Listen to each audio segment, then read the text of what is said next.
పరిశుద్ధుడైన దేవుని నామానికి మహిమ కలుగును గాక. మన ప్రభువైన అయిన క్రీస్తు నామంలో మీ అందరికీ కూడా వందనాలు. సలోం. ప్రియ సంగమా, యొక్క ఉదయకాల సమయంలో దేవుని యొక్క వర్తమానాన్ని మనం జ్ఞాపకం చేసుకుందాం. నీటి వాక్య అంశము పవిత్రమైన రక్తము అన్న అంశం మీద కొన్ని మాటలు మనము నేర్చుకుందాం. వాక్యంలోకి వెళ్ళే ముందు మా జీసస్ బ్లెస్సింగ్ అనే ఈ ఛానల్ని లైక్ చేయండి, షేర్ చేయండి, అలాగే సబ్స్క్రైబ్ చేసుకోండి. ఇక వాక్య సందేశంలోకి వెళితే ఇక్కడ చూస్తుంటే భక్తుడైన పౌలు గారు చాలాసార్లు ఆయన రాసిన ఆ యొక్క సువార్తలో క్రీస్తు రక్తము ప్రతి పాపమును కడుగును అన్న అంశాన్ని మనం ఆయన రాసిన లేఖనాలు మనం చూస్తూ ఉంటాం. ప్రియ సహోదరులారా, అయితే ఎప్పుడో 2000 సంవత్సరాల క్రితం జరిగిన ఈ సంఘటన ఇంకా ఆ రక్తం పవిత్రపరుస్తుందా? ఇంకా ఆ రక్తం అలాగే ఉందా? ఇంకా ఆ రక్తం వల్ల మనుషులు బాగుపడతారా అన్న ఆలోచన చాలామందికి వస్తుంటుందండి. ఎందుకంటే చూడండి, ఒక జంతువుని బలిచ్చిన తర్వాత 1-2 రోజుల తర్వాత ఆ రక్తం ఏమవుతుంది? ఆరిపోతుంది, ఎండిపోతుంది. అలాంటిది 2000 సంవత్సరాల క్రితము క్రీస్తు మన కోసం కార్చిన ఆ రక్తము శుద్ధి చేస్తుందా అంటే చేస్తుంది. విశ్వసించాలి. చేస్తుంది, చేసింది కూడా, ఇప్పటికీ చేస్తూనే ఉంది. అందుకే అది పవిత్రమైన రక్తము. ఎందుకు చేస్తుంది అంటే అది మామూలు ఒక జంతువు రక్తం కాదు, పవిత్రమైన రక్తము. ఆ రక్తమే మనలను ప్రతి రోగం నుంచి, ప్రతి పాపం నుంచి కడిగి మనల్ని ఏం చేస్తుంది? శుద్ధి చేస్తుంది. ఇది విశ్వసించాలి. అందుకే అంటాడు యోహాను సువార్త 6వ అధ్యాయంలో అంటాడు ప్రభు, ఆకాశం నుంచి దిగొచ్చిన ఆ జీవాహారాన్ని నేనే, నన్ను తినువాడు, నా రక్తం త్రాగువాడు నిత్య జీవం పొందుకుంటాడు అని ఆయన బ్రతుకునేటప్పుడు, అంటే శరీరంతో ఉండేటప్పుడు చెప్పిన మాటను మనం జ్ఞాపకం చేసుకోవాలి. ఈరోజు ఎంతమంది ఆయన రక్తాన్ని త్రాగుతున్నారో? ఎందుకు తాగుతున్నారు? విశ్వసించబట్టే. ఈ రక్తం త్రాగుడు వల్ల, అనగా ఆ ద్రాక్షారసం త్రాగుడు వలన మనం ఏమవుతున్నాము? శుద్ధులమవుతున్నాం అన్న ఒక ఆలోచన, పవిత్రపరచబడుతుంది అన్న ఆలోచన. అందుకే ప్రభు అంటాడు కదా, అనేకసార్లు ఆయన చేసిన కార్యాలలో అనేకులు స్వస్థపడుతుండగా ఆయన చెప్పిన మాట ఒకటేనండి.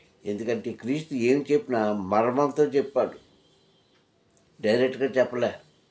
అది అర్థం చేసుకున్న వాళ్ళకి ఖచ్చితంగా అర్థమవుతుంది. ఏం చెప్పాడంటే, నేను కాదు నిన్ను బాగుపరిచింది, నీ విశ్వాసమే నిన్ను స్వస్థపరిచింది అంటాడు. దేవుని స్తోత్రం. ఎంత లోతైన మాట అంటే ఆ మాట. మత్తయి సువార్తలో కానీ, యోహాను సువార్తలో కానీ, ఆయన సువార్త చేసిన 4 సువార్తల్లో కూడా ఇదే మాట చెప్పాడు. నేను కాదు నేను స్వస్థపరిచింది, నీ విశ్వాసమే నిన్ను స్వస్థపరిచింది, బాగుపరిచింది, స్థిరపరిచింది అన్న మాటలు మనం అనేక మార్లు వింటూ ఉంటాం. అలాగే క్రీస్తు రక్తం ఇంకా ఉందా? ఇంకా పవిత్రంగా ఉందా? ఇంకా అది అలాగే ఉందా? ఎప్పుడో 2000 సంవత్సరాల క్రితం జరిగింది కదా అని కొంతమందికి ఆలోచన లేకపోలేదు ప్రియ సంగమా. కానీ ఉంది. ఎక్కడ? నీ విశ్వాసంలో ఉంది. అది నీ విశ్వాసంలో ఉంది, నువ్వు నమ్ముటలో ఉంది. అందుకే ప్రభు అంటాడు, నమ్ముట నీవంతైతే నమ్మేవాడికి సమస్తం కూడా సాధ్యమే. నమ్ముట నీవంతైతే. నమ్ముతున్నావా క్రైస్తవుడా? క్రీస్తు రక్తము నన్ను పవిత్రపరుస్తుంది, క్రీస్తు రక్తము నన్ను శుద్ధి చేస్తుంది, క్రీస్తు రక్తము నన్ను బాగుపరుస్తుంది, క్రీస్తు రక్తము నన్ను ఉజ్జీవంగా చేస్తుందని నమ్ముతున్నావా? నమ్మితే నువ్వు నిజంగా ఆ కార్యం చూస్తావు. అందుకే ప్రభు చాలాసార్లు చెప్పండి ఆయన. కానీ మనమే అవివేకులమై లేకుంటే అతి తెలివితేటలు ఉన్నాయనుకొని ఆ మాట మనం గ్రహించుకోలేకపోతున్నాం. నీ విశ్వాసమే నిన్ను స్వస్థపరిచింది, నీ విశ్వాసమే నిన్ను బాగుపరిచింది అన్న సత్యనాయన అన్నాడు. అయితే ఎందుకు పవిత్రపరచబడింది ఆయన రక్తము అంటే, ఆయనలో కలంకం లేదు, ఆయనలో పాపం లేదు, ఆయనలో దోషం లేదు, ఆయనలో ఈ కపటం కూడా లేదు. కనుకనే పరిచింది కూడా. ఒక మనిషికి రక్తదానం చేసినప్పుడు ఏం చేస్తాం మనం? ఏ గ్రూప్కి సంబంధించింది ఆ గ్రూపే ఇస్తాం. మరొకటి ఇస్తే ఆ వ్యక్తి చనిపోతాడు, ప్రమాదం జరుగుతుంది. కానీ విచిత్రం ఏంటంటే క్రీస్తు రక్తము అందరికీ పనిచేస్తుంది. దేవుని స్తోత్రం కలుగును గాక. నువ్వు ఏ గ్రూప్ అని కాదు, ఏ గ్రూప్కి సంబంధించిన రక్తం నీలో ఉన్నదని కాదు, కానీ ప్రతి మనిషికి కూడా ఆ రక్తం పనిచేస్తుంది, శుద్ధి చేస్తుంది. అందుకే క్రీస్తు రక్తము సమస్త పాపములను కడుగును అంటాడు భక్తుడైన పౌలు గారు. నిజమే, సమస్త దోషములను కూడా తొలగిస్తుంది, సమస్త పాపములను కూడా కడుగుతుంది. అంత పవిత్రమైన రక్తము పిచ్చుకుంటున్న మనము, ఆయన నామంలో ఉంటున్న మనము పవిత్రంగా జీవిస్తున్నారా, అపవిత్రంగా జీవిస్తున్నారా? అందుకే ఉదయకాల సమయంలో వాక్యం ద్వారా దేవుడు మనతో మాట్లాడుతున్నాడు. ఓ క్రైస్తవుడా, క్రైస్తవురాలా, మీరెవరైనప్పటికీ నా రక్తాన్ని నిన్ను శుద్ధి చేసిన గనక, నీవు నా కుమారుడిగా కుమార్తెగా ఉన్నావు గనక నువ్వేమవ్వాలి? విశ్వసించాలి. ఈరోజు విశ్వాసం కంటే అవిశ్వాసం ఎక్కువైపోయారు. విన్నవారి కంటే ప్రశ్నలు వేసేవారు ఎక్కువైపోయారు. కనుకనే నీ అవిశ్వాసం నేను ఏం చేస్తుంది? పాతాళానికి దింపేస్తుంది. జాగ్రత్త. క్రీస్తు రక్తం చాలామంది అంటారు, ఎప్పుడో 2000 సంవత్సరాల క్రితం జరుగుతుంది కదండి పాస్టర్ గారు, ఇంకా ఉందా, ఇంకా శుద్ధి చేస్తున్నారా అని అంజులు మాట్లాడతారు. కానీ క్రైస్తవులైన వారు విశ్వసించాల మాటని. విశ్వసిస్తేనే అప్పుడు మనం పవిత్రంగా జీవించగలుగుతాము. ఆయన పవిత్రమైన రక్తం చేత మనం కడగబడ్డాము గనక, ఆ పవిత్రమైన రక్తం చేత మనల్ని కొనుక్కున్నాడు కనుక, ఆ పవిత్రమైన రక్తం మనల్ని భూమి మీద నడిపిస్తుంది కనుక ఆయన ఏమవుతున్నాడు? మనల్ని శుద్ధీకరణ చేస్తున్నాడు. దేవుని స్తోత్రం కలుగుగాక. అయితే ఇక్కడ నేర్చుకోవాల్సింది ఏంటి తెలుసా? క్రైస్తవులకు తెలియలేని ఒక విషయం ఏంటో తెలుసా? క్రీస్తు రక్తము ముందుగా ఎవరిని శుద్ధి చేసింది? ఎవరు శుద్ధి చేసింది అన్న ఈ ప్రశ్నకు చాలామంది దగ్గర సమాధానం దొరకట్లేదు ఈరోజు.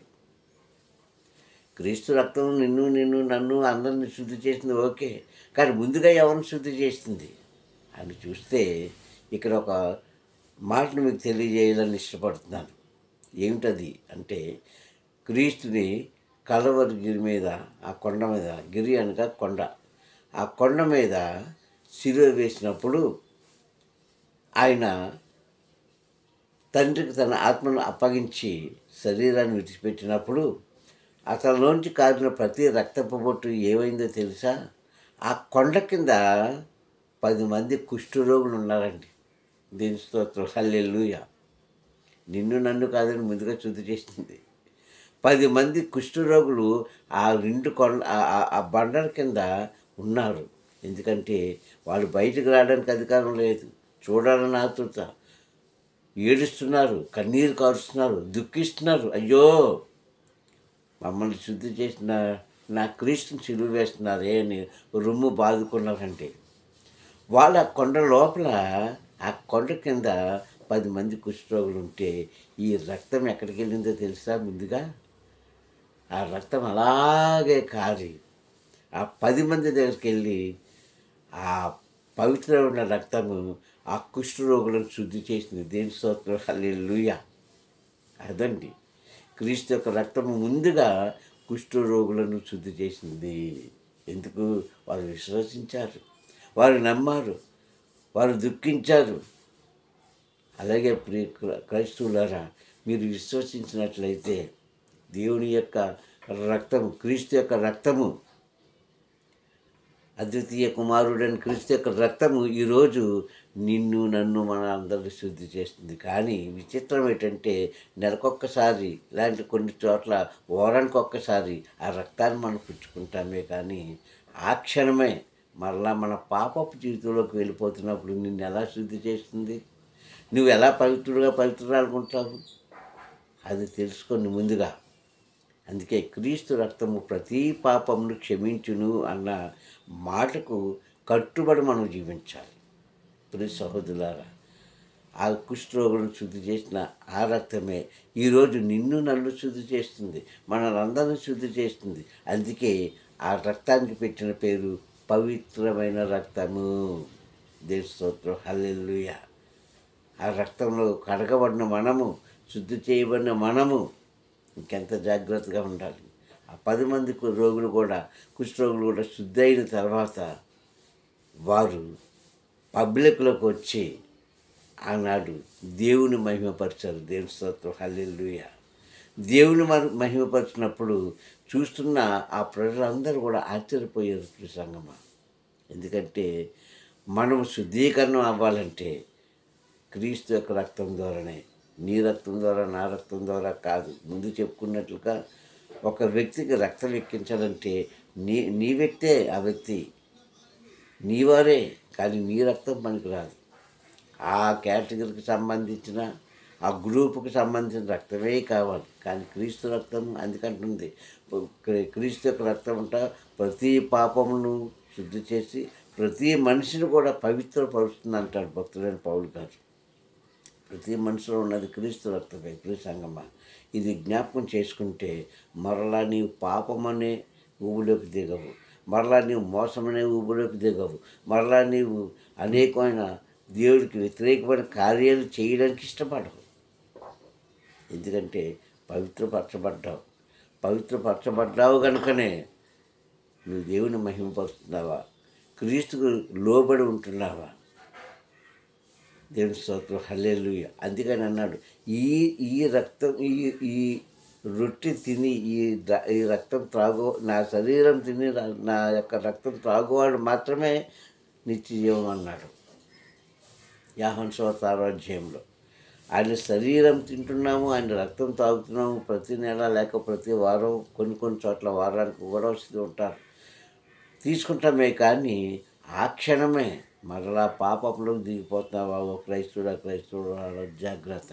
ఎందుకంటే నిన్ను పవిత్రపరిచిన ఆ రక్తము నీది కాదు, క్రీస్తుది. అంటే క్రీస్తు నీలో ఉన్నాడని గ్రహించుకోవాలి, క్రీస్తు నీతోనే ఉన్నాడని గ్రహించుకోవాలి, క్రీస్తు నీ వెంటే ఉన్నాడని గ్రహించుకునేటప్పుడు మనం ఏ పాపం చేయడానికి కూడా ముందుకు వెళ్ళము. మరొక్కసారి చెప్తున్నాను, క్రీస్తు రక్తం నిన్ను శుద్ధి చేసిన ఓ క్రైస్తవురాలా. ఇంకా నీవు పాపంలోనే ఉంటావా, ఇంకా నువ్వు అలాగే జీవిస్తావా? నీ ప్రవర్తన మార్చుకో, నీ జీవన విధానాన్ని మార్చుకో.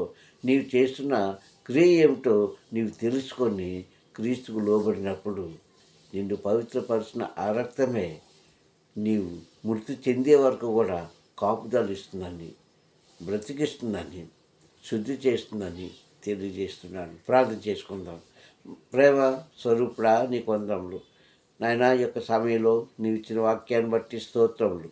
నిజమే నాయన తండ్రి, నీ పవిత్రమైన రక్తం ద్వారానే తండ్రి మేము శుద్ధీకరణం అవుతున్నాం. కానీ మరలా మేము పాపంలోకి వెళ్ళిపోతున్నామేమో తండ్రి, మమ్మల్ని క్షమించి ఇగో తండ్రి వాక్యమైన వారిలో నూతనమైన ఆలోచన కలిగించి అయ్యా ఇక నుంచైనా సరే తండ్రి పాపపు నేరులోకి వెళ్ళకున్నట్లు నీ పవిత్రమైన రక్తము తండ్రి వేసే నా ప్రభ శుద్ధీకరణ చేసింది గనక అయ్యా నీ నామాన్ని కనపరచులాగును వారు ఈ భూమి మీద జీవించినంత కాలం కూడా నీ కృపా వాత్సల్యంతో నింపమని క్రీస్తు నామములో అడుగుతున్నాను పరమ తండ్రి. ఆమేన్, ఆమేన్, ఆమేన్. మీ అందరికీ ప్రభు నామములో మరొకసారి వందనాలు. సర్వాధికారం తండ్రి మిమ్మల్ని సదా దీవించి ఆశీర్వదించుగాక. ఆమేన్, ఆమేన్, ఆమేన్.